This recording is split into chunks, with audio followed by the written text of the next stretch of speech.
DiggyCat here, LuckyStarRadio.com at NAMM with Tim Mosher from Suckerpunch and Junkyard. Yes. How you doing, Tim? I'm good. Good to see you, Yeah, Diggy. good to see you too, man. So, how's NAMM going so far for you? Well, we just walked in the door, and it's kind of daunting, I have to say. It took me 20 minutes to find you, so I can only imagine. Hopefully it gets better from here, because we get lost easy. Oh, no. It's just there's a lot to see. It is. You got to pull up that app, that NAMM app. We have the app, and we still got lost, so we're useless. Oh, no. We'll be all right. What are you excited about seeing? We run into the people that we know. We got, Lauren from Little Caesar, who works at Black Star. We actually ran into him already, and then we'll go see Billy from Jet Boy. He's got a guitar company, and then we'll see our normal people. Our Jed Dunlop is one of our people, and just kind of touch base with the people who we try to blag stuff off of. To be honest. Very nice.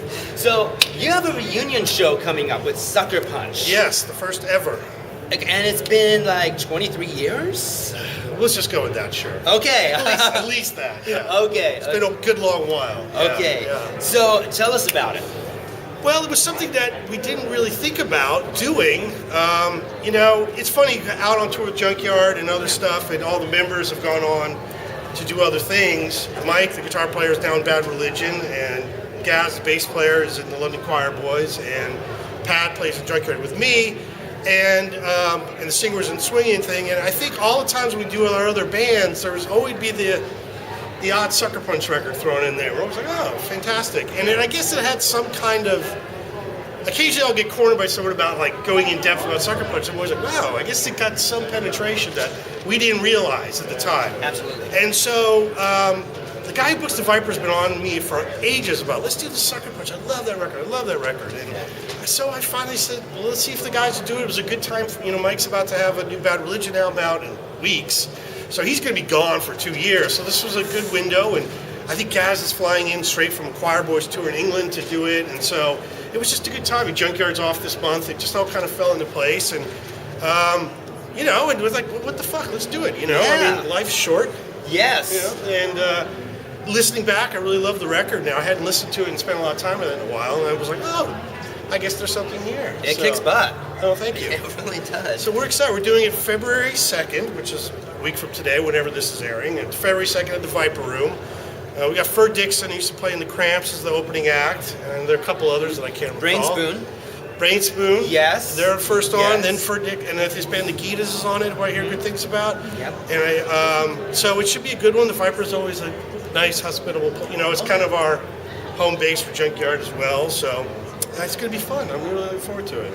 Very nice. And for the people that don't know, Suckerpunch, the album is re-released with, I believe, 6 bonus tracks? Yeah, we did. Cleopatra put it out. It's digital only, so you got to go to iTunes and things like that. And it's got the original demos that got us our record deal, and then 2 B-sides that never came out. So it's got a little bit extra stuff. So the demos are the original versions, were actually produced by Julian Raymond, who went on to do like Fastball and Glenn Campbell and all this other stuff. He was the kind of the guy who got the ball rolling with Suckerpunch as it became. And then we just did a couple extra when we did the album that didn't make the album. Now listen to them, I don't know why. They're pretty good. So I don't know.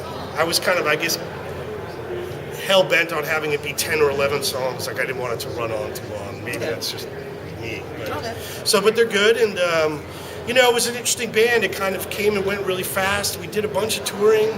But very quickly, we out with Cheap Trick, and we opened for Bad Religion and Blink-182, and actually they opened for us, so that's how long it was. And that's awesome. And I can't remember. We played Social D, the general stuff you would do from a punk band in the late '90s. And it's just record company things and happened as they want to do, and it kind of just was over before it really got out of the starting gate, which is a pity, but that's a pretty common story. So it actually is. Yeah. Junkyard. What's the update on Junkyard? Junkyard, well, we're just kind of wrapping up we finished up the year on a run of supporting the record High Water, which came out in 17. I guess that was April of 17, and we went to England and toured all over, did a bunch of dates with Blackberry Smoke over there, and then we did tons of stuff in America. And we're actually gearing up now. Looks like we're going to release the band did a third album, or what would be a third album, before Geffen dropped them, and it was just been sitting there. It's been bootlegged a lot with Triple X and Joker, it was called. But we're going to actually do an official release on that. That's probably the next thing up, and that should be up soon within the next couple months. Should be out in the next few months, as soon as we can get the vinyl, as it were. That always seems to be the big fly in the ointment these days, to get the vinyl ready. Yes. And then we're starting doing dates again. We play. What are we doing? We're playing in February. We're going back to Atlanta, and then we're playing Charlotte and Charleston, South Carolina, and then we are more stuff offing. And I know we're playing at the Viper this April 6th. I don't think it's been announced yet, but we'll be back in town April 6th, and that'll probably be some stuff around that. I know we're going back east. There's also talk of Australia, and I think even another run back in England, and and then the theory is loop back around for a whole new record that would happen in the end of the year. Originally, we were going to do that now, but just the scheduling, and I didn't feel like having to rush it. And we've been always talking about doing this third album anyway, like having it come out in a real official form. So we kind of just said, well, now's as good a time as any to do that, and we can really curate it and make it something that the fans will like. But then buying the bootleg versions on the web, that's not really groovy. So this will be a nicely mastered, and we'll do some cool packaging with like good old photos, like kind of more of a retrospective-y kind of thing. Nice. And so that's taking up our time now, and we're back out there and doing shows. I hear rumors of all kinds of interesting things, but nothing that I can confirm yet. Excellent. Now I got a question with this third album, the bootleg one. Yeah. What year was it recorded?